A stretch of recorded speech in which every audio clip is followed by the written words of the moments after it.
What, with the username? Yeah, I don't even know what happened. Like, Skype Weird. completely uninstalled itself from my machine. And it's weird because of how aggressively Skype has integrated itself into Windows now because it's owned by Microsoft. Mm. And it just showed me, like, the little broken image thing. Yeah. Yeah, that's all it gave me. What the hell? Anyway, hi. I feel like it would mess up more on mine, though, because I'm using a Mac. You would think that. It's not Windows. That doesn't make sense. That's weird. Nah, it doesn't. I don't know. Huh. But what's even more strange is, like, it's not linked to any of my email addresses. It's only linked to my username. So I don't even know how I would have signed up for Skype in the first place, without any type of, like, Can you add association. something to it? Yeah. I mean, I would think, So right? that, like, next time, like, you can log in with your email or something if you need to. Oh, yeah. As soon as we hang up, I'm going to work on all that. Okay, But that's good. It's a whole thing, man. Yeah. It doesn't make sense that it would just, like, go, hey, that thing that you've been using that you never update and never mess with unless you're pushing the call button, that doesn't work anymore. It's right. gone. Yeah. Yeah, I get the same thing with, like, certain, like, logins that are on my computer or whatever. I'm like, wait, what was this? Because I don't use this thing a lot or whatever. Yeah. So, anyway. I don't look for all the users and everything. Yeah. So what's going on with you? Nothing much. There is, unfortunately, still a plethora of things happening in this world. Did you hear about Chuck Woolery? So, I don't really know who that is. So Chuck Woolery used to be the host of a lot of different game shows. Like, he was kind of the substitute game show host when game show hosts would take time off, right? Gotcha. But his primary source of so-called fame was that he hosted the dating game, Okay. Yeah, so he was the guy that was like, we'll be back in 2 and 2, and just like real smarmy looking but cool, Yeah, I kind of recognized him when you sent the picture, but I still didn't really know who he was. Yeah. You sent the link. Yeah, I saw the picture. He's not really relevant and hasn't been for a long time. He's like the bizarro version of Alex Trebek, Gotcha. Yeah. So, again, I want to preface this with, I wouldn't wish this on my worst enemy. But it's incredibly ironic that it happened to his family. And for those that don't know, I'll clarify. So the whole thing with, the COVID deniers and that sort of thing, he's very outspoken about that. He's gone on record on Twitter saying things like, everyone is lying to you, your doctors, mainstream media, the Democrats. Like scientists. Yeah, like everyone's lying. It's all some big plot to get... Which is like such a weird take. I understand people that are like, we have to reopen the economy anyway. We have to, like, I understand people that are making those arguments because they're like, we have to keep moving forward. Like, they're losing it. Like, I get it. Like, this sucks.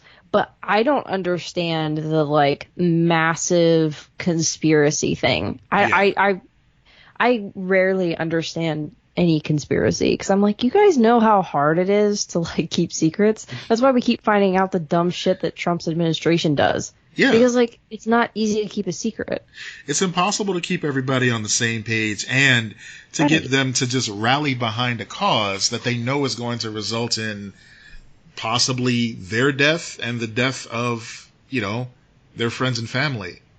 I don't know. Like, if this is a big conspiracy, if we're agreeing that all of a sudden, hey, you know what, guys, you're totally 100% right. This was all just some made up thing by the media. Then what are we blaming all these additional deaths on?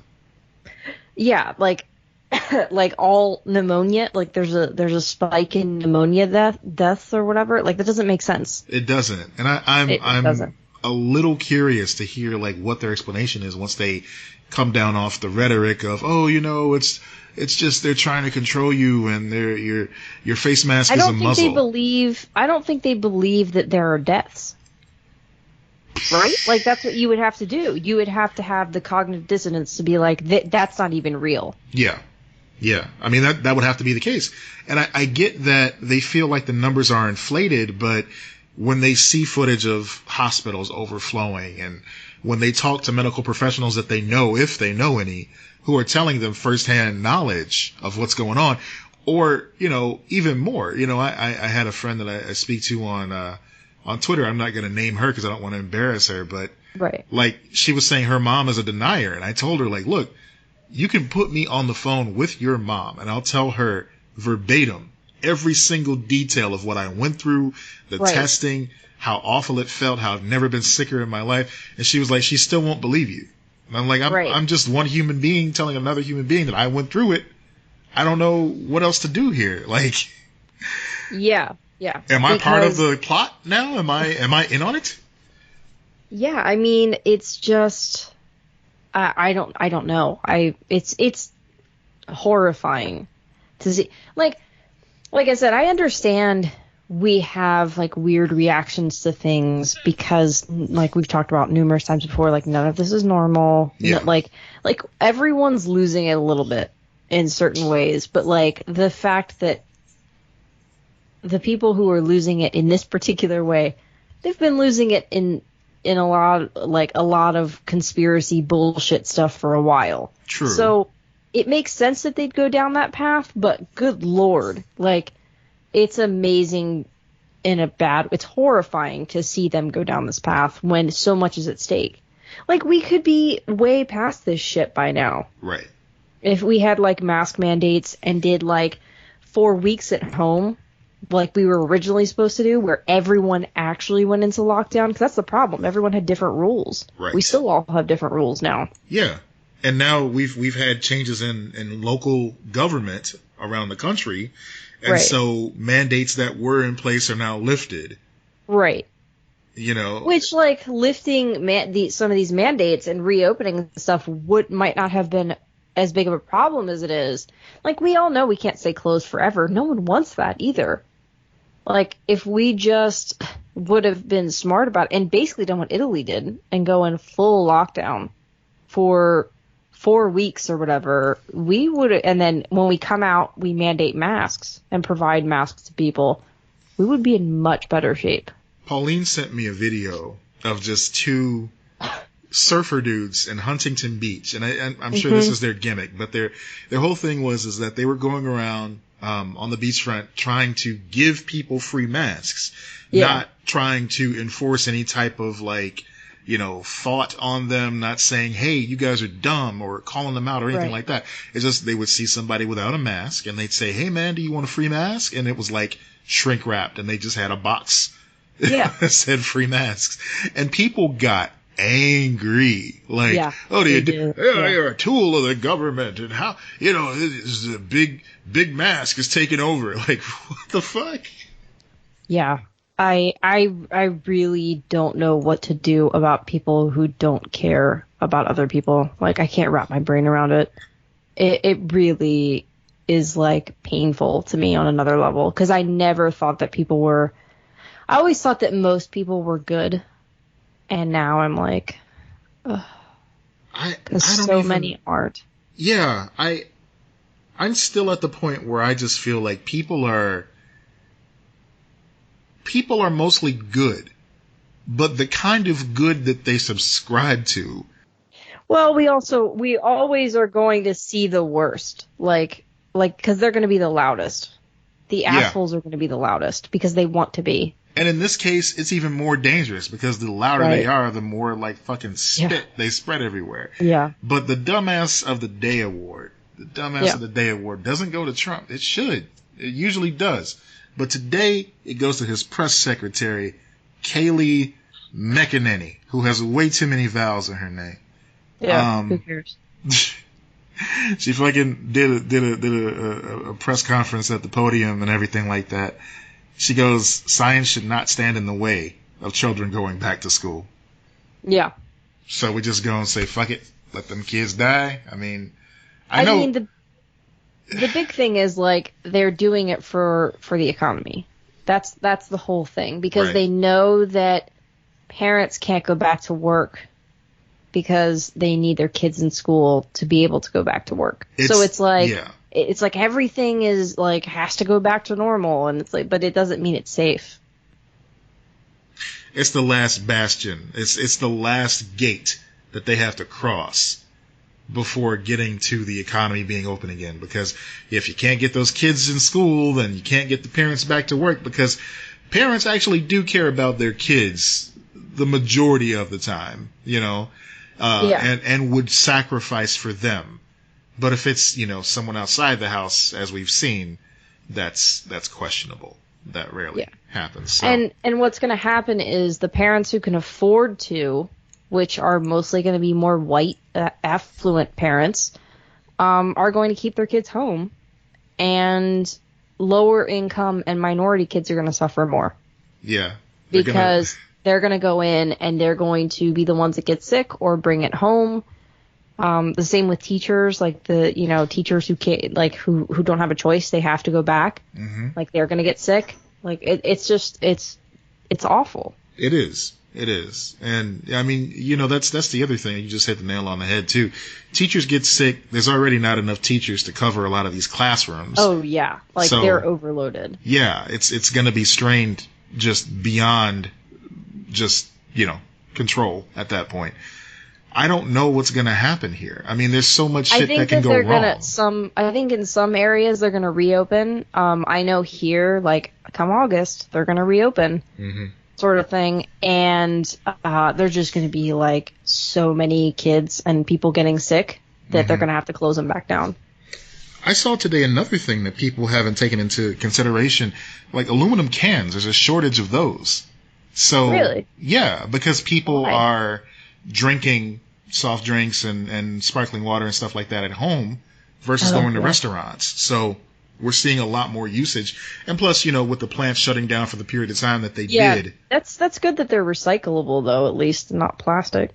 That's true. Like, it's a little better. But anyway, sorry, go ahead. So, yeah, they had to shut down the plants. Yeah. Actually, just kind of off subject, but on topic, there's a little bit of plastic in aluminum cans. Like, there's a plastic almost baggy within the can. Yeah. I mean, it doesn't affect recycling, and it's never been an issue.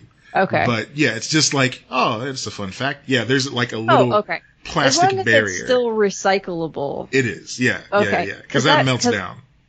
Yeah, because I drink sparkling waters a lot. I'm not a soda person really anymore. I mostly just drink coffee, water, and then like the sparkling waters that I like. Good stuff. But I recycle like all the cans, so that kind of is like my way of being like, it's okay that I'm using a disposable thing like a can, because I was like, well, cans are recyclable. Like, I shouldn't feel as bad about this, should I? So you're like, there's plastic, and I'm like, what? Like, I know no. they can still break it down and reuse it, then I feel okay. Yeah. No, that's not affecting that at all. Never go in the trash. Always go in the recycling bin. So that's right. My granddaddy, one of his hobbies after he retired, used to be just like going around the neighborhood and just rooting through and collecting the aluminum cans, because this is like when I was real little, before they had like blue trash bins and everything for recycling. He would just go around the neighborhood, get them himself, and he would turn them in to the recycling plant and then just like donate that money to the church or something like that. He was a good dude. Yeah, they used to do that. I don't know if they still do. Yeah, I don't think so. Yeah, that sucks. Yep. We're going to be living on the bottle cap system soon anyway. It's like Fallout. It'll be fun. Yeah. The cans are still labeled with, like, I actually have a can right now and it says 10 cents, I think, or something like that. Oh, neat. Yeah. And I think, but it's only in certain states. Once Six Flags reopens, you can use those Coca-Cola cans to get a discount on your admission. Oh, yeah. See, so still I'm making a profit. I don't think there's a Six Flags in Florida, but if there is, I'm sure it's open. Oh, yeah. Everything's open. Man, Disney, what was it? Hong Kong closed again. Yeah, I saw a video of Disney here, and they looked like they were doing a good job keeping people distant and like actually. I mean, it's keeping it outdoors and good. I don't know. I'm not going. No, me neither. One of my friends. Like, I once again, I'm like, I like everyone's like so angry, and I understand, but I also understand there are a lot of jobs connected to it. So like I understand when you're not being a fucking nut job, the other side of the argument of like we can't stay closed forever. My whole thing is like, wouldn't that mean you'd want masks and like proper social distancing and all of this stuff more? Like, you'd want to listen to science more because that makes it easier for you to reopen safely? You know, I used to think that the type of people that made enough money, you know, who aren't Florida residents, obviously, because you guys get a nice little discount and everything, but the type of people that, you know, get to travel from around the world to go to Disney World and spend all this exorbitant amount of money to go and stay in the hotels and stuff, they had to be a little bit more intelligent. They had to be like a higher tier of brain matter in order to afford to go to these places. No, just, you know.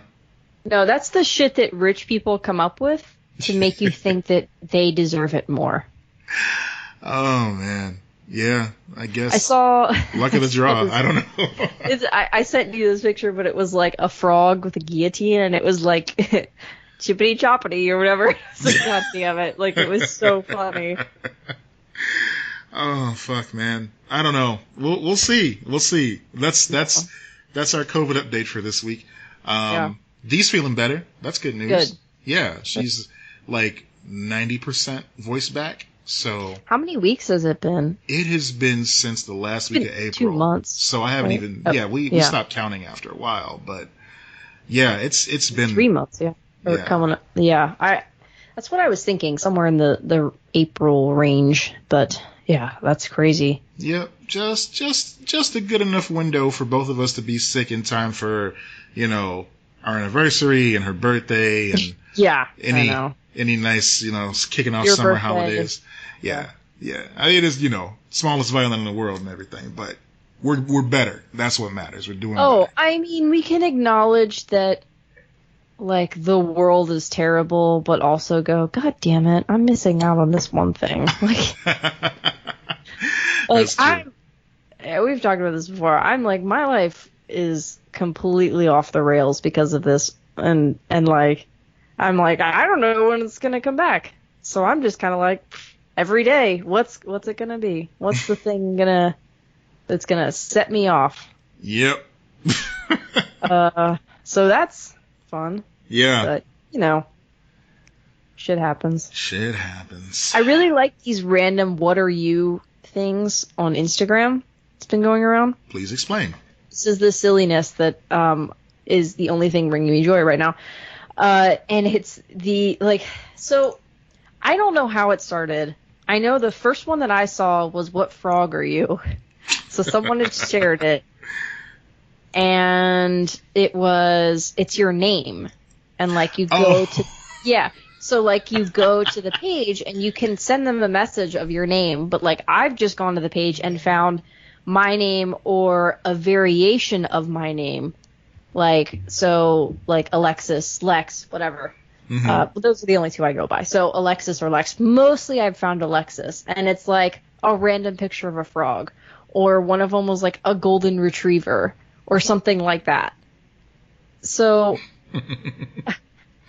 like, it's so stupid. It's so dumb. I acknowledge that it's dumb. I didn't know what you were talking about at first, but I now know. Because I got, There was I got one that sent was like one. a cute little cow, and it was like Alexis, and there was the cow, and it made me so happy. I was like, this is like, why is this making me happy? It's because quarantine has driven me mad, but like, I enjoyed it. So, yeah. That's what matters. That's totally what matters. Denise sent me one of, what Simpson are you?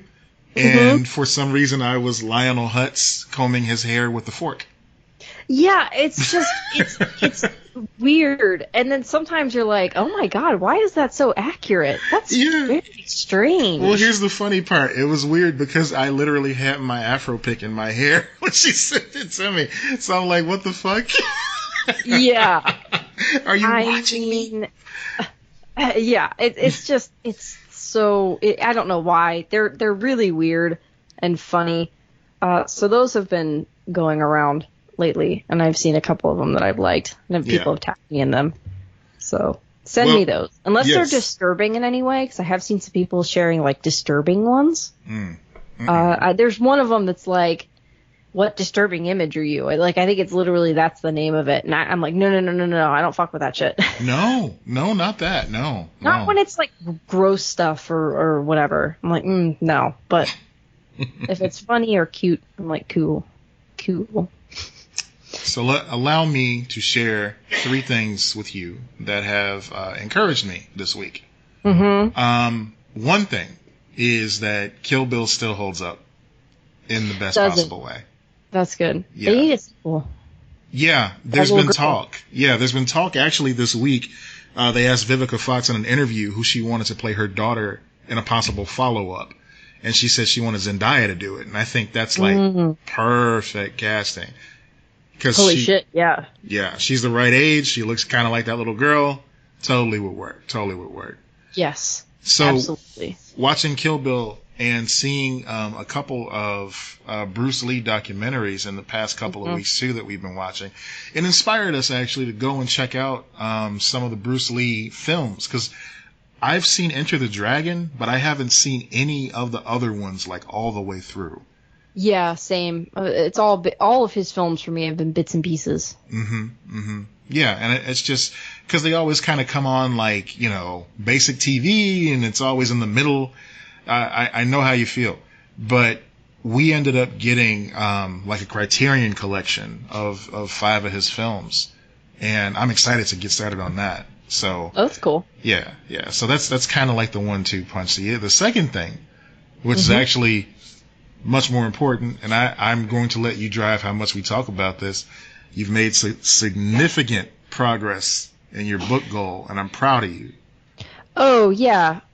Just that I've just finished my final draft that's, like, ready for if I can get it published. Yeah. That's about it. Yeah, so, I mean, it's sending it out to peoples and stuff. So, yeah, positive vibes and all that. That's big, dude. That's big. Yeah. Proud of you. So, there's that. It helps to be in quarantine. Yeah. And have nothing. Yeah. So. I forgot what my third thing was, so I'm just gonna make it up on the fly. Peacock came out. Oh yeah, I was gonna say people should watch the movie Palm Springs on Hulu. Yeah. That movie is really, really good, and I hate the Groundhog Day style movies where like they repeat something. I fucking loved that movie. Like, it was hilarious and romantic, and it was just really good. And it fits quarantine. When you see it, you'll understand. Like, it's really good. Okay. Sign up for the free trial or something if you don't have Hulu, because it's worth it just to watch that movie. Oh, a movie that sorry, I didn't mean to just jump. No, you're good. Oh, yeah, but I do want to check that out. And there's a movie that we watched yesterday, actually, which is Fast Color, and a lot of folks have recommended that one to me. It's about 3 generations of black women that have these remarkable superpowers. Ooh, and what's that on? It is on Prime. Okay, cool. Yeah, like you can get it anywhere, but it's on Prime for free. So cool. Yeah, go that route. But it's really to me it's set such an interesting world in motion. I really hope they do something more with it because it just made me intrigued to see where they go next. So that's it's called Fast Color, and I think it came out in like 2018. But yeah, every now and then people would tell me about it, and they're like, "You should check this out. It's really good. If you like Unbreakable, I think you'll like this." I'm like, "Oh, that's an interesting pull." But yeah, I do like Unbreakable. That is a really good like. Oh, okay. Because I like Unbreakable a lot. Yeah. I would totally recommend it to you. I think you'll dig it. So okay, I actually just went on and added it, so I wouldn't forget. Cool. That's officially my third thing then. Okay. Yeah. No, I just been whatever. Like, I've been working on this stuff. Now I'm so like I still have stuff to do with my book, but like I finished that, and I'm a little bit freaked out by not having the thing to do. I mean, I have classwork and stuff like that, but I don't know. And I'm like, I don't know what I'm going to do next. So I'm kind of in between. So it's like you finish the marathon, but now you're like, well, what am I going to do? So I feel kind of weird about that. Yeah. But I'll get into something eventually. I'm also like not prepared to leave that like world that I've created and characters and stuff. So it's like it's a weird it's been a weird day for me. Yeah.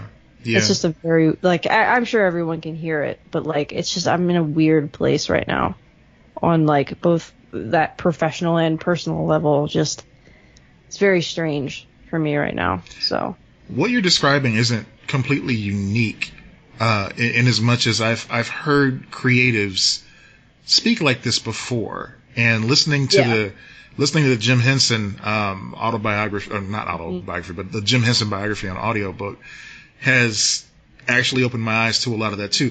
It's like mourning a project when it's done. Yeah. Because it's like it was a part of your life for so long. It's a lot like losing a loved one. Yeah. In as much as, you're just not going to be able to say hi to it every day and stuff like that. But if anything, knowing that you are a creative, you're going to find something to dive into fairly quickly. Yeah, I will. But then there's also like, I still like it's not completely done because it's not like it's published and out there. So it's just an in between. But yeah, I mean, I will find something.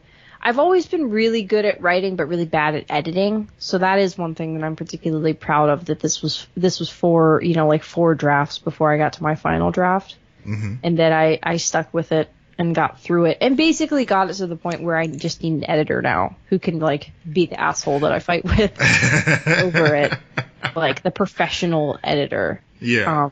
That we can fight about the Oxford comma and stuff like that. But like, yeah, I don't know, it's hard.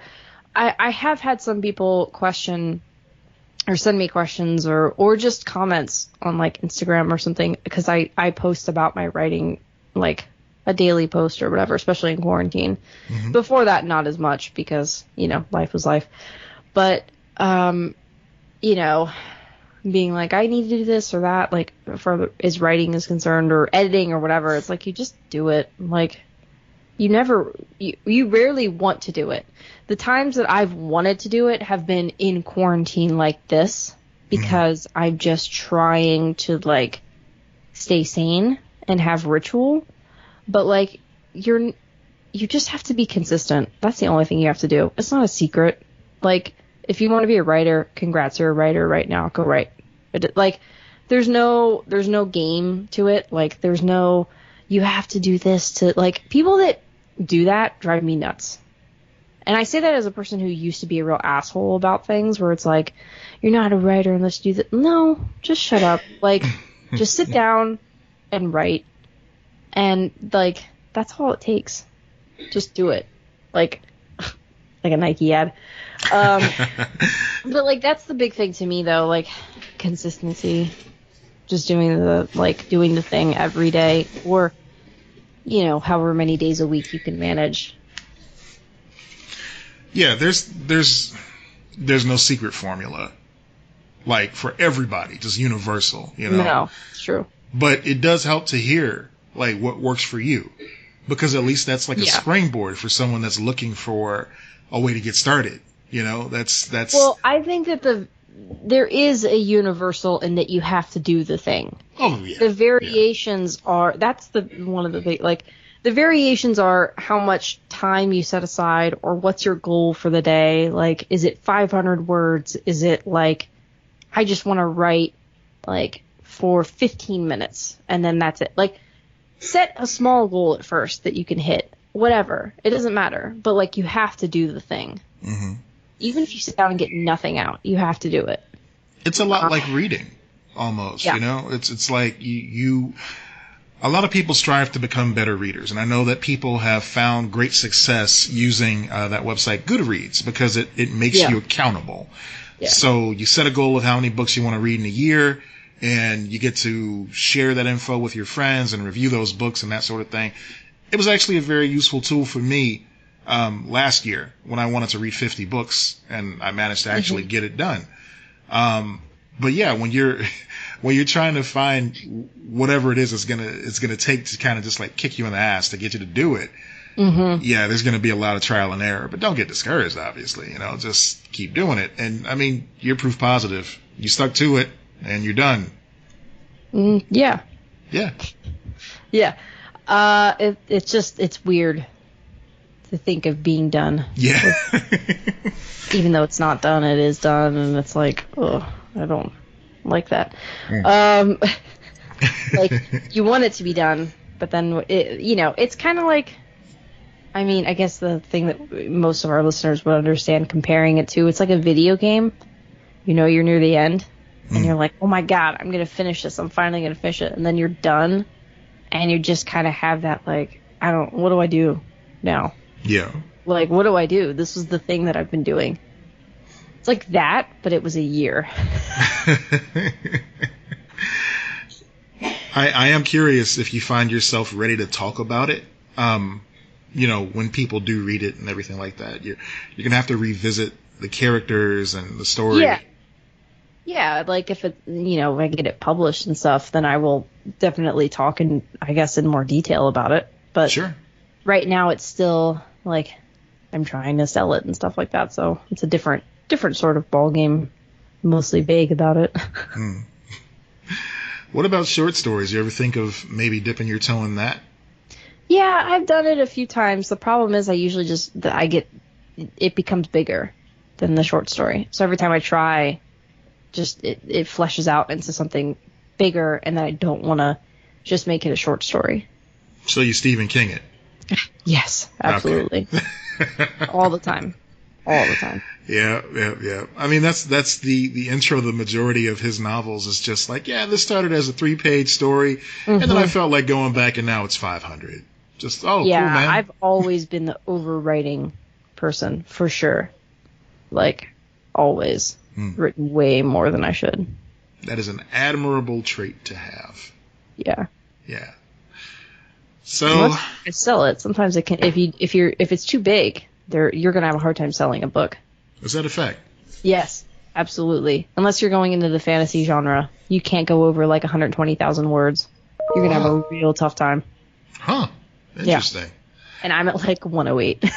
I don't know why I'm so surprised that this is a tried and true measurement, because people have been doing this for ages. Yeah. But yeah, I don't know. It just the average is about 80 to 100, I think, is what it is for like your maybe even 70 for like your average bestseller, like pick up a book. Fantasy and science fiction are obviously like, those books can be massive, just a different type of genre. But yeah. Yeah, contemporary fiction is. I am curious about the what it takes to sell like fantasy stories where it's going to be several volumes, because sometimes you'll see a brand new fantasy book come out and it's like, this is chapter 1 of the Valerian saga, and I hope that's not a real thing, because I'm not trying to shame anyone, but I'm sure it probably is, but yeah, it's just a very lofty thing to put on a book. Like, I can't imagine publishing a story and being like, yeah, this is the first book in the saga of the Winterborn child or something like that. Yeah, then imagine it doesn't sell. Right. You don't get to publish the rest of them. Exactly. So it's like you're going on this book tour, nobody. You're like, yeah. Yeah, like, yeah, dude, this is not a saga. This is a one and done, and goodbye. Yeah, I don't know. I write more literary fiction, contemporary fiction. So like, that the book club type of book. I haven't written fantasy, science fiction, things like that, genre stories, because I like them. And it sounds weird because you guys would probably think that'd be like my jam or whatever, because I like this nerdy stuff, but it's not the stuff that calls to me. Like the stuff that really ends up coming out in my stories is like relationships and the complexities of just people and how we interact with each other. So sometimes that you can put that in fantasy. Obviously, some of the best fantasy has that. But, like, I don't like getting caught up in the world building of that. The thing that people love, their favorite part of that, like, you know, the, like, building, what's it called? Westeros and all of that. Like, oh, this is, and I admire the hell out of that, but I don't want to get into that. Yeah. That seems like a lot for me. I'm not saying I never will, but, like, I care more about the story and how the people interact and everything like that. Like, it's more character driven for me. So it's never been my, like, writing jam, so to speak. I appreciate that because I've noticed being in book club and reading so much sci-fi over the past couple of years now, there are a lot of themes that are revisited across the board. And it's hard not to think that it's because these authors are reading each other's work. Yeah. That they're like, oh, I can do that better, and then they do.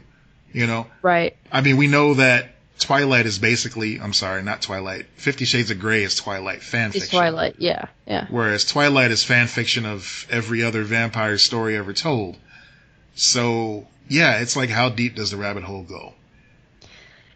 It does. And there's, it is. And there's a place for that, too. I mean, those were both bestsellers. So, that's true.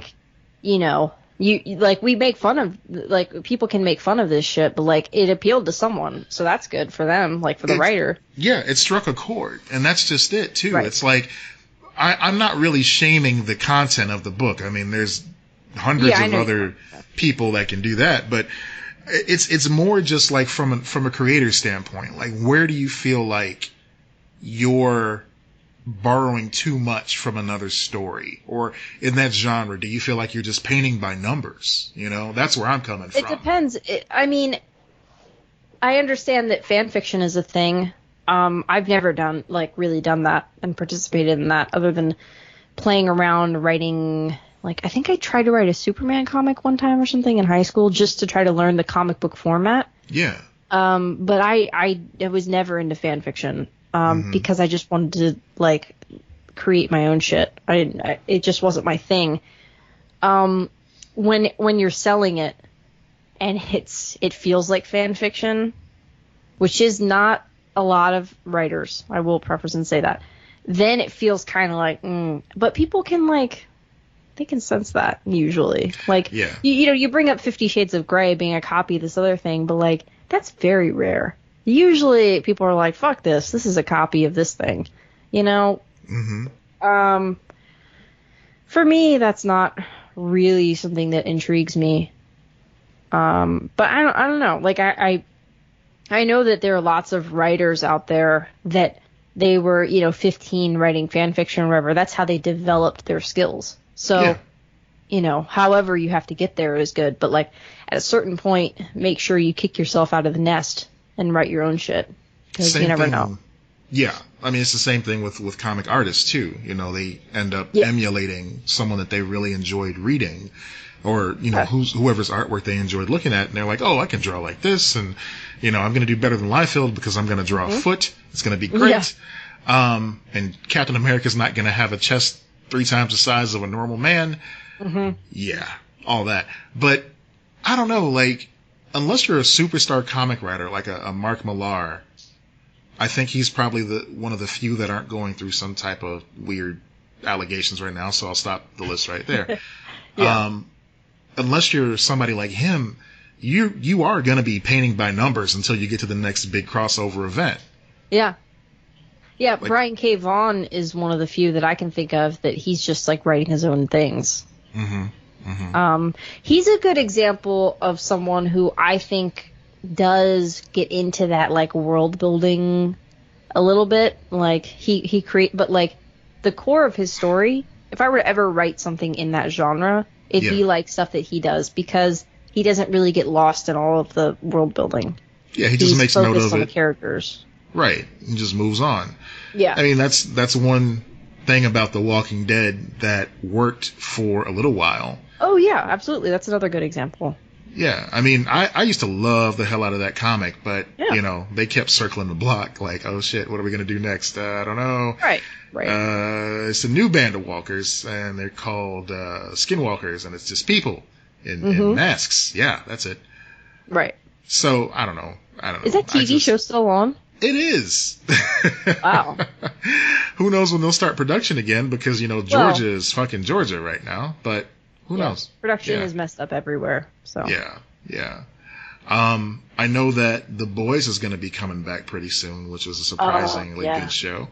Yeah, that show was great. Yeah, that's coming back in dark, September. But it was great. Yeah, I feel like that's one of the... Well, it's becoming more frequent lately. It's one of those instances where the show learned from the book what worked and what didn't, and it improved upon it. So, yeah, I actually enjoyed that a lot more than I enjoyed the comic. Yeah, agreed. I tried reading the comic. I didn't like it. It's dirty. It's gross. It just looks gross, too. Like, the artwork looks disgusting. It does. He really knows how to... Garth or whatever? Did Garth Ennis write it? No, Garth Ennis is a writer. Writer, I know. But, it's like Derek something or other. But like, I'm going to look it up. Okay, but Garth Ennis, when you say his stuff, he has artists that he works with that have that grimy look. So when you think of Garth Ennis, even though he is the writer, like Preacher is grimy as fuck looking too. Yeah. So he wrote it, but Derek Robertson is the guy that illustrates it. Yeah, he's got that grimy style for sure. Because Steve Dillon did Preacher, right? That's right. The artist did Preacher. Yeah, but like that's just that he picks artists that have that to it, and you're just like, ugh. Like I've never been able to read Preacher because of it. A lot of those guys are holdovers from the old Judge Dredd books, you know, in 2000 AD from the UK. Yeah, they've got like a house style, kind of like America had the Jack Kirby style, and just built off of that for a while.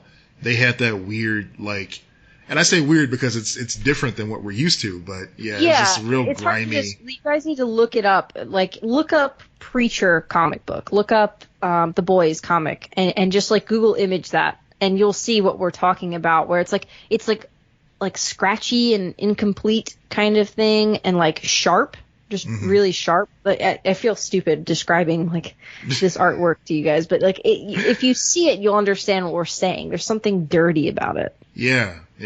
And it fits his writing really well, but it does. Yeah, you're right about that. Let us know what you would describe it as. Actually, go ahead and give us a shout on the Twitters. On the social media, because I'm curious, because I don't know how to describe it either. But yeah, take a look. Garth Ennis books, but Derek Robertson and Steve Dillon.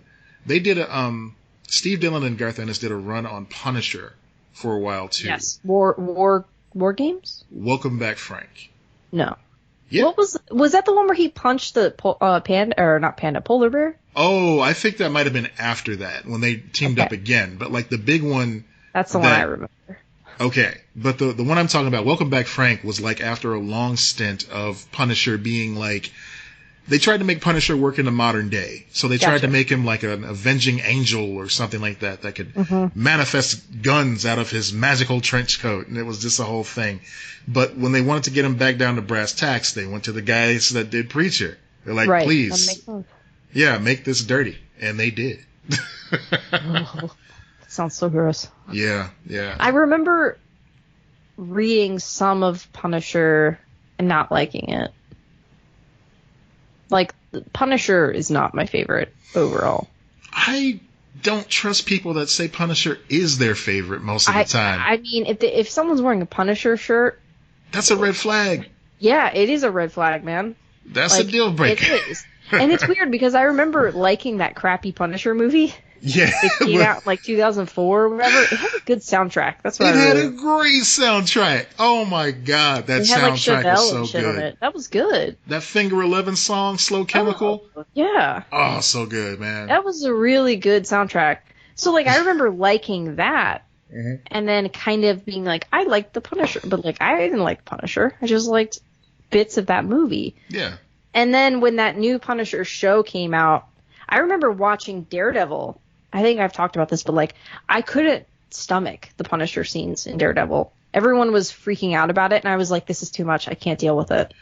I was talking to my buddy Kelsey about that earlier this week too. Like, when there's a show where the team is set, but then this loose cannon comes from the other side, it makes me nervous sometimes just watching shit like that. Yeah. Because I want everything to go well, but it never goes well because it wouldn't be a TV show if it did. Oh my God, I saw someone tweeting about, and I can't remember who it was, but she was saying, like, I love rules, and all of you guys not wearing masks right now being a bunch of fucking rule breakers, and knowing that it could still come for me because you're all being rule breakers is really disappointing, or something along those lines.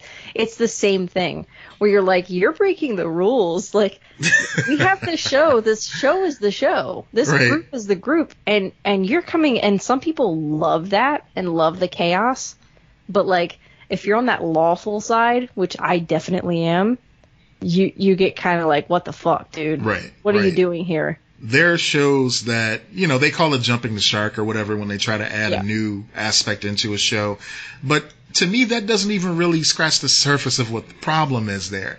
It's like you're used to a certain flow. You're used to a rhythm on a certain show that you enjoy. The early Whedon stuff comes to mind, the Buffy and Angel stuff. Yeah. Like, there was always just some type of, like, character that came out of left field. And it's like, that status quo that you like so much? Fuck that. That's not a thing anymore. The whole detective agency aspect, that's going away. So your favorite show that you used to just be able to bite into, like a warm, comfortable brownie or cookie? Nope. No more I think of that. they get bored. I think so, too. Yeah. That makes sense. But it doesn't bore me. Like, Next Generation was so good at using that rhythm, at using that uniform, pardon the pun, in order to build stories around. Yeah. It's like you didn't need the whole like dynamic to change and everything shake up. It was like, all right, this is what it is. People get promoted, people leave, people come back. Yeah, I think one of the few ones that pulled it off was Fringe, because what that show did was just keep evolving. Yeah. But I'm trying to think of what you're describing. Like, what's one that really bothered me? Where I was like, I'm kind of out because they changed Westworld. Well, yeah. Oh, yeah. That's a perfect example right there. I was gonna say when Buffy graduated from high school, but I feel like that's an even better example. That's a tough one because any show that transitions from high school to college is rough. You're living on borrowed time. Yeah. Right, so that's why One Tree Hill, they did a time jump. They jumped 5 years into the future. Okay. So they rebooted the show in that sense, but they were actually out of high school longer on that show than they were in high school. The show ran for 9 years. 4 years was in high school, and then 5 years was outside of high school. So it actually ran longer after doing that. Okay. Which is crazy rare. But... yeah, I mean, it's and if you watch the show, it was a different show. Like, it felt different in tone, and you were kind of either into it or you never watched it again. Some people never watched it again. Lots of people stuck with it. So it's hard to make changes like that. I understand it when it's like a high school show because your actors are getting older. You have to eventually deal with that.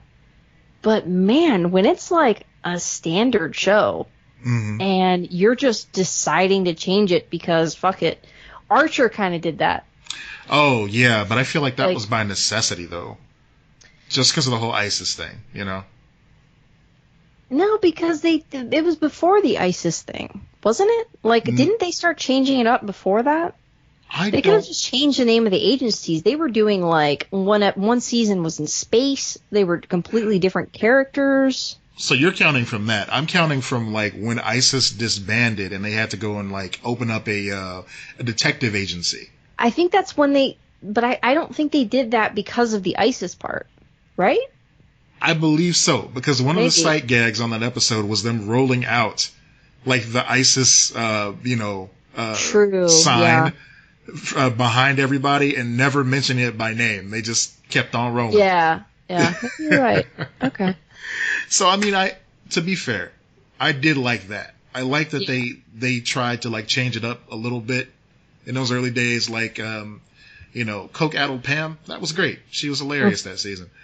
But I have one that I just thought of. Okay. Did you like when Mad Men made their transition to the new Office? Because that I think they did a really good job with it, but like that shook shit up. And when I watched it, it took me a couple episodes. I was like, what is this? This Office is different. Even changing the location freaked me out, which just goes to show how much of a fucking like weirdo that I am. Like, now see, I give those period pieces more of a pass because I know that they have to get through certain things that happened in a decade. Like, you knew they were going to have to talk about the Cuban Missile Crisis. You knew that Beatlemania was going to happen. You knew that, all these different wars and conflicts in Vietnam and all that was going to take place because of the period they were in. But yeah, I don't know, it worked for Mad Men. It just worked for them. It did. They did a really good job of weaving history and changes into that show and not making it feel super jarring. Yeah. And even when they did, like I said, when they did that, it wasn't like a problem for me. It was just like it took me a minute. Yeah. It worked actually, now that I think about it, it worked for Orange is the New Black as well. Because there came a point in that show where I thought to myself, okay, if they keep on concentrating on Piper, when they have all these rich characters and actresses just twiddling their thumbs slightly off screen, I'm not going to watch this show anymore. Right. And I don't have a problem with that, but I will say that I have not been able to go back and watch that show after they did the whole Riot season. Yeah. They changed or I watched like an episode or two where they're in the maximum security or whatever, and I'm like, you broke the show. Yeah. Weeds, that's understandable. When they left the neighborhood, which was the whole fucking show. Oh, that didn't work. That did not work. I was like, I'm out. I'm done. This is it. Like, I never watched any more of it. Yeah, we're past spoiler territory with Weeds. When she became like the boss of a Mexican drug cartel, I'm like, all right. No, but the whole point of this was that she's just a suburban mom dealing weed. Like, that's the show. And like, they have the neighborhood. Like, that's it. That's the show. Why are you breaking your show? It was almost like they broke it when they changed the theme song, too. They did. Like, they knew, like, all right, that show's over. Let's have some fun now. This is jazz. Let's do this. Smallville did a good job transitioning. Smallville, yeah. Because I remember when they got, like, a new intro. They kept the song, but they got a new intro. And there was even, like... they kind of viewed it as like, okay, season 1 through 4 was Smallville. This is like Metropolis now. That was a super trippy thing that happened. They had to get creative with Smallville in a very distinct way, because it was battling the years of continuity that people wanted them to hit, and the fact that they aged out of high school, and it just wouldn't make sense for him to just sit at home on the farm and just twiddle his thumbs. There's that twiddling thumbs thing again. I do that a lot, apparently. Yeah. So I like the choices they made. There were a few episodes in there where he was like just being a dick that I didn't quite get with, whether it be because of Red Kryptonite or just him being indecisive about his life choices. But they did ultimately stick the landing when he got to the Daily Planet.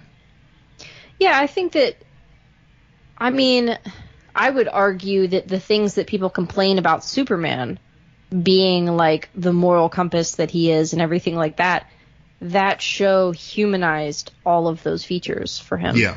So they explained why and how he became that person.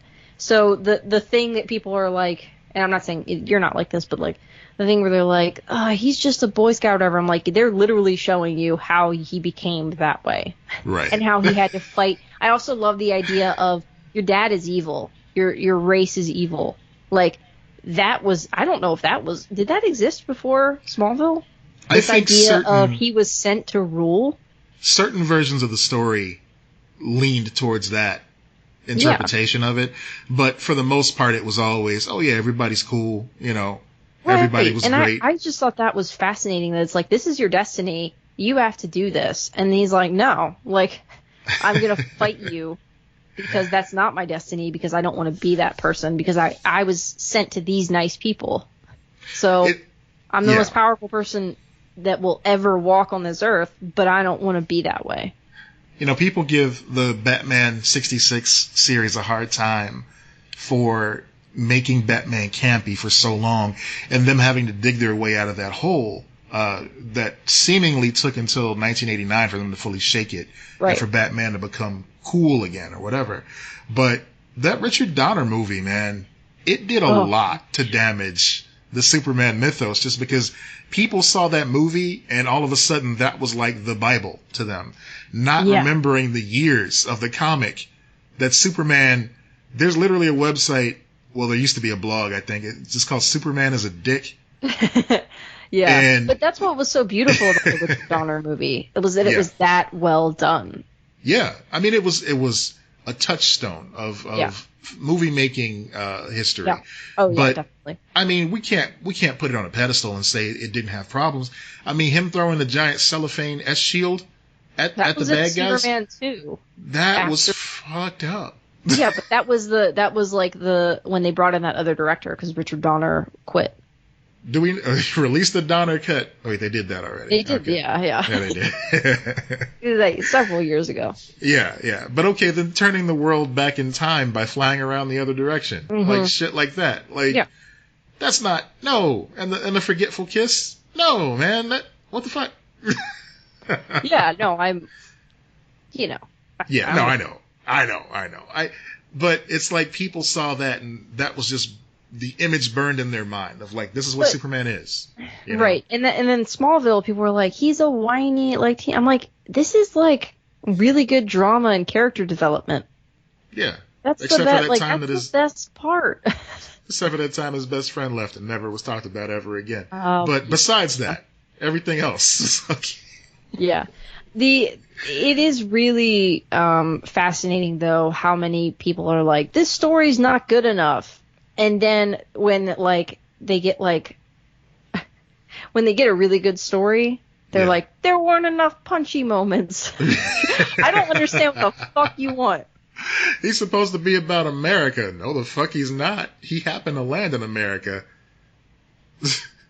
Yeah. There's a really good bit, circling back to Kill Bill, there's a really good bit where David Carradine is talking about what Superman means to him. And of course, it's just Quentin Tarantino just riffing, you know, but just him describing the difference between Superman and Clark Kent, how, you know, you always hear that adage of, okay, Batman is the person and the mask is Bruce Wayne. Well, he flipped that. He's like, Superman is the actual person and Clark Kent is the mask. You know? So I thought that was kind of cool because he explained, like, that bumbling fool that you see, that just, like, idiot that he portrays as Clark Kent, that's how this alien views mankind. That's how he's trying to blend in. Right. Have you ever seen the, like, I mean, you've seen the Superman movie, but, like, I think there was a GIF going around or whatever, and it showed how Christopher Reeve, how he, like, literally changed his movement and his body, and, like, he looked like a different man. Oh, yeah. In, like, a split second. He changed into Superman in the Clark Kent outfit. Yeah. And it was weird, like, how well it was done. Yeah, it's pretty amazing. I do agree with that, though, that, like, the Clark Kent, I mean, I don't think it goes with the mythos of Smallville necessarily, but I do think that is an interesting way to look at it. And as Smallville developed, they were definitely like, here, wear these glasses, like, pretend you're this, and that. Like, you know, you kind of have to hide who you really are. Mm-hmm. And when you put on the suit, that's when you become who you really are. Well, it's something that Grant Morrison circled back to in his All-Star Superman run, which is just like, as Clark, he had like a mean hunch to the point where he was almost an entirely different height as Clark Kent and Superman. Yep. Have you read that like whole thing? Have you read All-Star Superman? Yeah, I did. Several years back. I really enjoyed that. I thought that was a neat little interpretation of the mythos. I don't like that artwork, that artist. Again, it's one of those guys who came off of 2000 AD. Yep. I don't like that style of art, man. So I really struggle with books that are like that. But I liked the story. I did. Yeah. It's Frank just Quitely. it's tough when Frank Quitely. Yeah, He draws some hard looking women. All of his people look just so fucked up and weird, and it freaks. It's just kind of creepy to me. So I struggle when I don't like the artwork, but I still enjoyed the story. Superman for All Seasons is really good. Oh yeah, that was good too. That was Jeff Loeb, I believe. Yes, it was Jeff Loeb. Yeah. Superman Birthright is really good as well. That's an origin story. Birthright was really good, but that art to me, that kind of got under my skin. Oh, I liked his art. Interesting. Yeah. I don't know. It just seems so. It had too many lines in it. Like, I don't know how else to. Anime or something. It was a little too, and it was super shiny with the coloring. It was like the mix of. I think it more had to do with the colorist than anything. Lionel Francis Yu, he does a lot of work for Marvel usually. Yeah, he definitely loves his lines. I'm not gonna argue with that. Yeah, it seems like, especially like in the faces, he puts more lines than necessary, and it distracts me. I'm not gonna say, oh god, it's ugly, I can't read it. It's very distracting. Gotcha. I think I liked it in the. I actually have it right here. I'm gonna look at it. It fell on my foot the other day. Tim Sale was the one who did Superman, right? As well, because they did Long Halloween together, and then they did that Superman book. Him and Jeff Loeb did a few comics together during that time, where they would bounce back and forth between DC and Marvel, but they would always do like these long stories that would almost like span at least a year for these characters.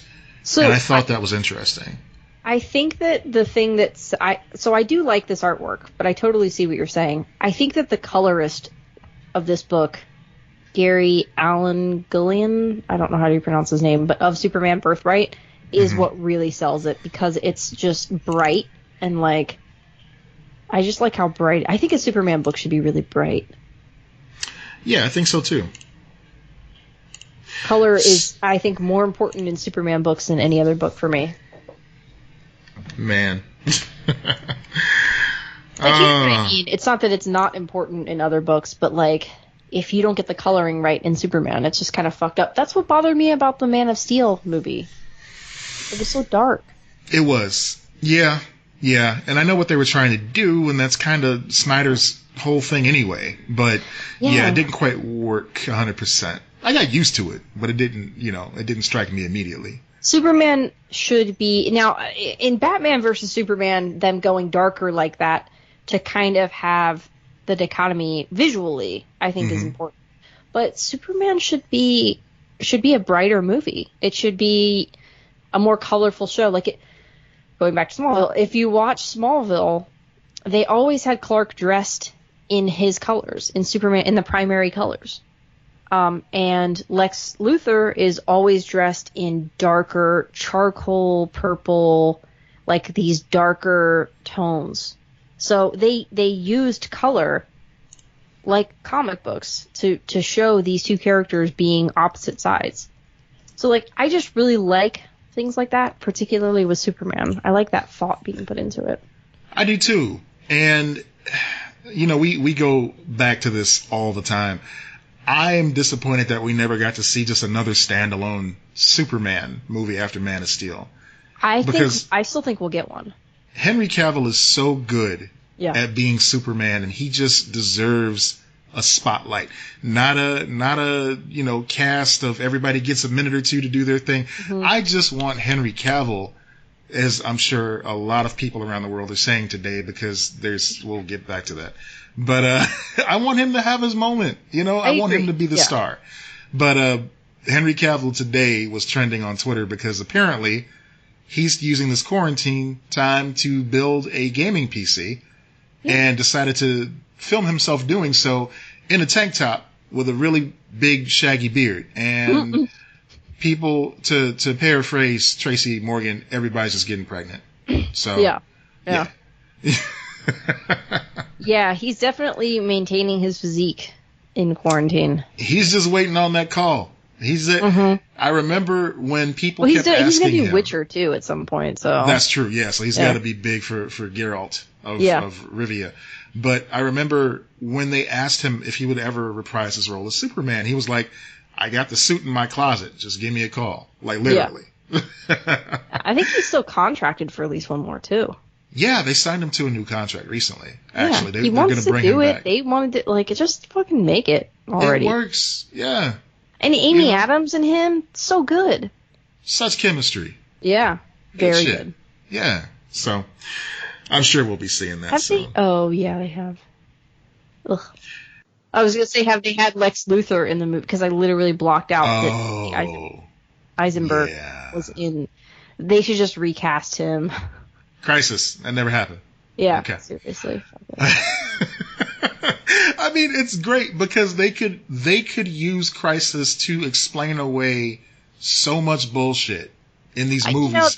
They don't need to even have a universe. I don't give a shit. Just give me good movies. Yeah, but I'm saying if they want to say that Jesse Eisenberg was never Lex Luthor, oh, you look different. Oh yeah, that thing that happened in the universe and everything got shaken up. That's why.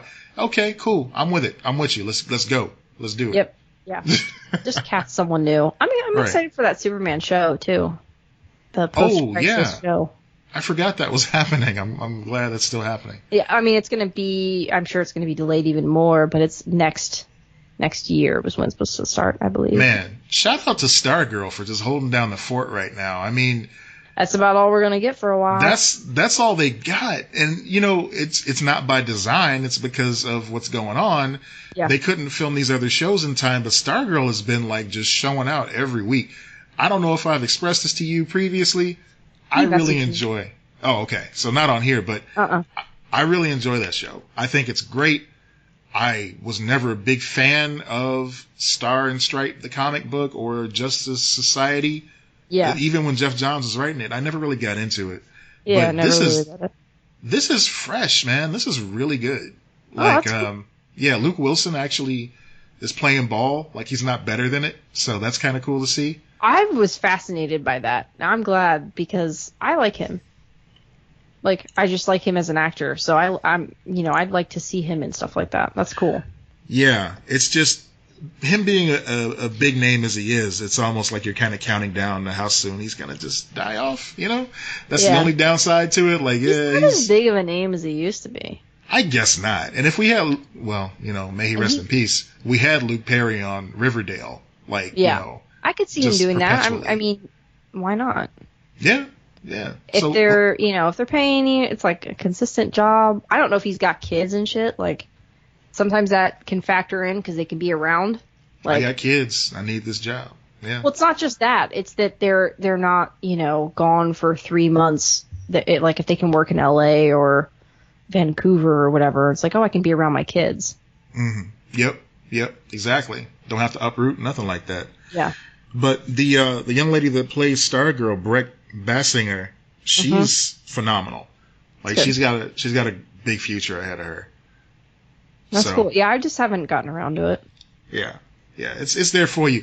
And plus, what's good about waiting until you get to bank episodes and just marathon. Are they going to put it on like HBO or something like that? It is currently simul streaming on the CW and on the DC Universe app. Mm-hmm. But, that's not long for this world. I can't imagine it. Isn't the DC Universe all on HBO now? No, just select shows. So right now, it's just Doom Patrol. They're going to move Harley over. They announced that recently. But it's still going to air on both services. Just put it all on HBO. Jesus. Come on. Just do it. Yeah. Just do it. Yeah. You'll get more people on the HBO app. Exactly. Because there's other stuff. Yeah.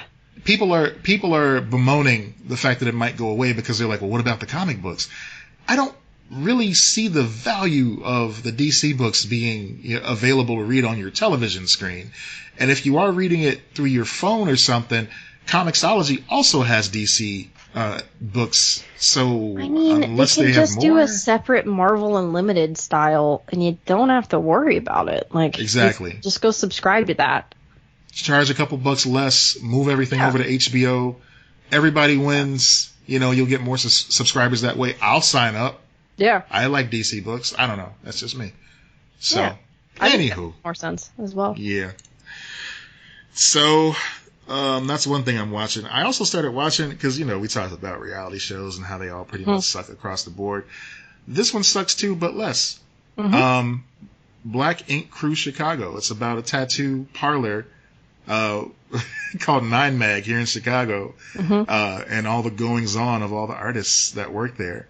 And what's cool about it, and probably one reason why I don't think it sucks, is, it's in Chicago, and I got my tattoo done at Nine Mag, my Black Panther tattoo. So okay. I was like, oh, cool. It's like, kind of peeking behind the curtain about all the people who were there when I was getting my work done. You're like, I've been there. Yeah. I sat on that couch, Oh my God. I got pissed off because they wouldn't stop showing Chris Brown videos. Yeah. But other than that, yeah, it's just an interesting show because it's like, all right, there's a lot of drama, of course, but one thing that the production team does and does well is that when the characters go out, when the people on this show go out to talk and eat and stuff like that, they are always in a Black-owned establishment. And that's really cool. I recognize this because they make it a point to show you who's working behind the counter and everything like that. And just the spots they're going to, I'm familiar with. Like, there's a coffee house that I like to visit from time to time in Hyde Park, which is kind of on the south side, called Sip and Savor. And it's just a beautiful shop. It's got a great vibe to it. And usually when they're drinking coffee, they're in there. So I'm like, okay, let's see where else they go. So it's kind of cool just to connect the dots like that watching the show. Yeah, I can understand the appeal of that if you know the area. Right. I mean, there's just some bootleg shit that happens on the show. Like, they get in some petty arguments. But it's not me, so it's entertaining. It's a distraction. Yeah. I feel you. They're not, damaging the world like the Kardashians are, so I don't feel as bad. Oh, my God. Yeah. Kanye's not running, though. That's right. Breaking news. Kanye dropped out of the race. Like we didn't do that for him already. He couldn't get on the fucking ballot. He couldn't. He couldn't qualify. No. He was trying, I don't think he realized that you can't just declare it, like we talked about. You can't just say, I'm running for president. He pulled a Michael Scott. I declare presidency. Yeah, that's not how it works. I think I told that joke already. Yeah, we made the exact same joke last week. But it's quarantine. Fuck it. Start over. 2020. Fuck it. Start over. Yeah. That's it. That's it. So, yeah. He can't just get on the ballot. That's not how it works. So, yeah, right.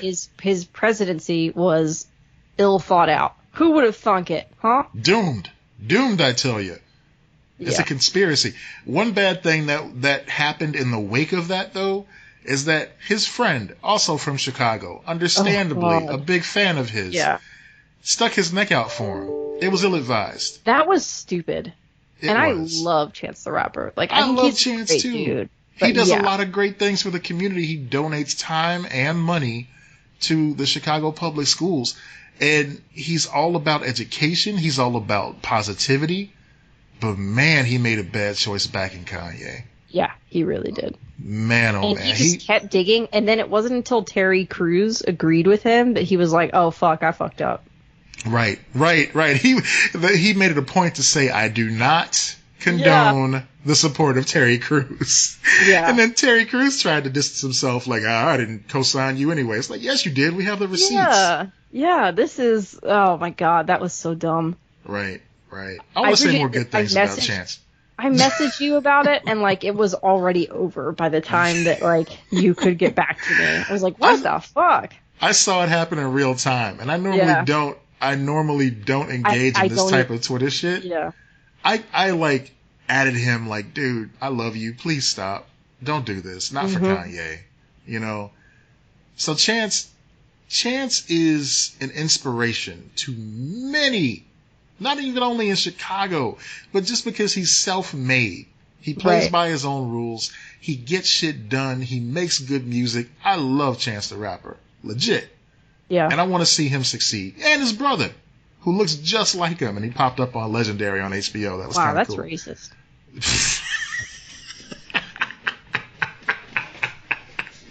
That's racist. No, I don't know. Yeah. Anyway. We did feel bad. We felt slightly bad for a second before we realized that was his brother. It was like, hey, he looks just like Chance the Rapper. And it's like, we don't all look the same. And it's like just me and D. I'm the other black guy. Are we racist? Do I look like Chance the Rapper? You do not look like Chance the Rapper. Okay, well, we can't all be that lucky. But yes, Chance is a cool dude. He's got a great vibe. I hope he keeps going. I hope that he learns from this, and he seems to have. So, shout out to Chance the Rapper. Oh my god. Shout out to Eric Crosby. He started an Instagram account for his t-shirts that he finds in the wild. Oh yeah. What did he call it again? Something about t-shirts. We're going to link to it. I don't know. I don't know. Go follow Turtle Soup Show and he'll post about it. There you go. Shout out to Turtle Soup. Yeah. Thrift tea finds. Thrift tea finds. Thrift tea It is finds. funny as hell. Oh my god.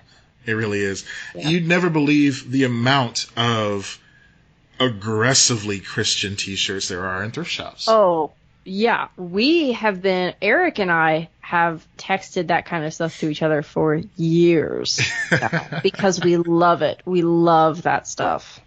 Puns, all of it. So, yeah. I have had so many instances where I'm like, I have to pull over, take a picture or whatever, and send this to Eric. So. Yeah. Oh, we can actually do this now. Shout out to Art of a Lonely Potato. Now that everybody's gotten their cool artwork. So what ended up happening was, one of our friends, friend of the podcast, Art of a Lonely Potato, she started this amazing, fundraiser, when she offered to do custom Bob's Burgers artwork, for anyone who donated a certain amount to a charity that she listed, just stuff like Black Lives Matter and that sort of thing. And a lot of folks got involved. A lot of people chipped in. She raised some money, and, it's just so cool to see that. But her artwork is so good, y'all. Let me tell you, not only does she perfectly emulate the Bob's Burgers, aesthetic, she also has her own style, which is phenomenal. So go follow her on Instagram, Art of a Lonely Potato.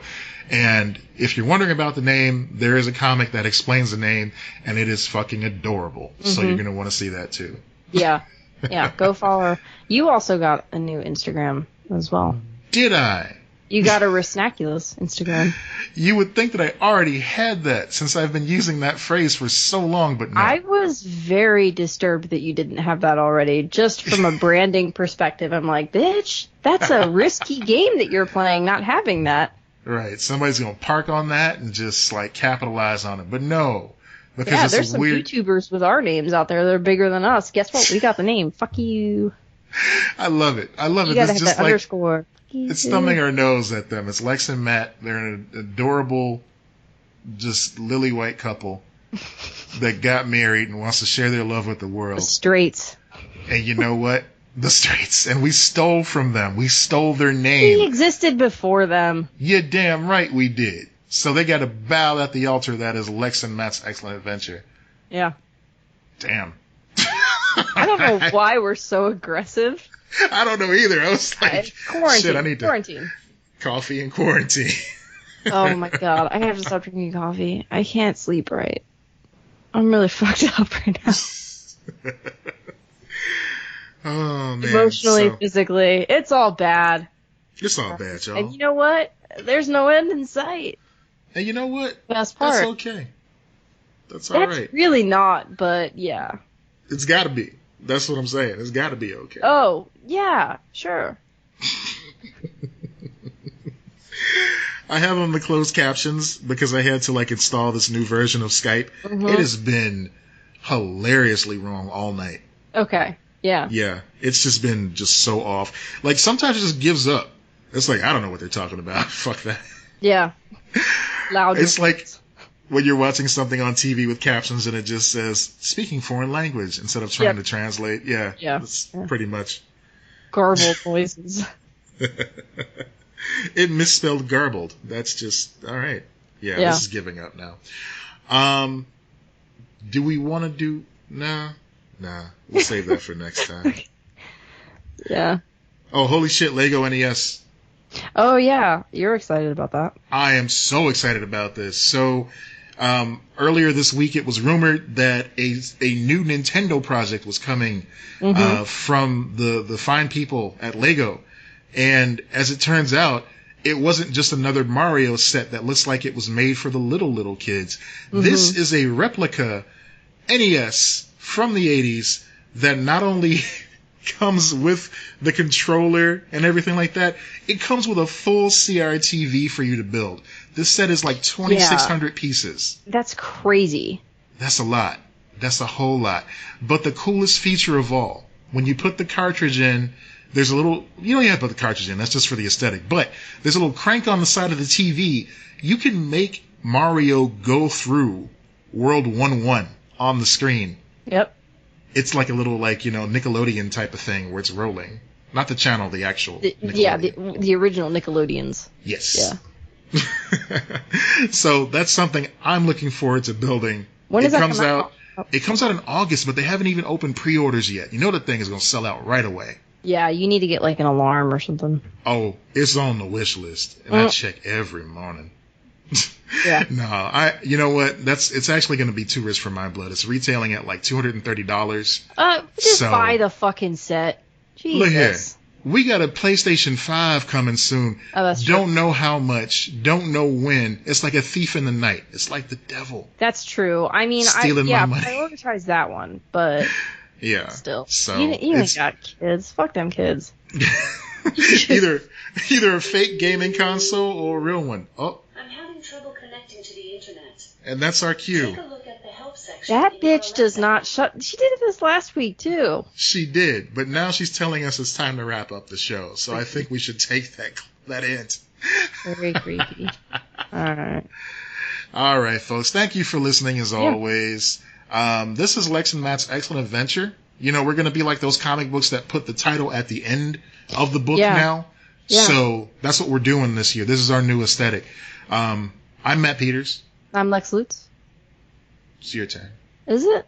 I never remember. Yes. Be excellent to each other, everyone.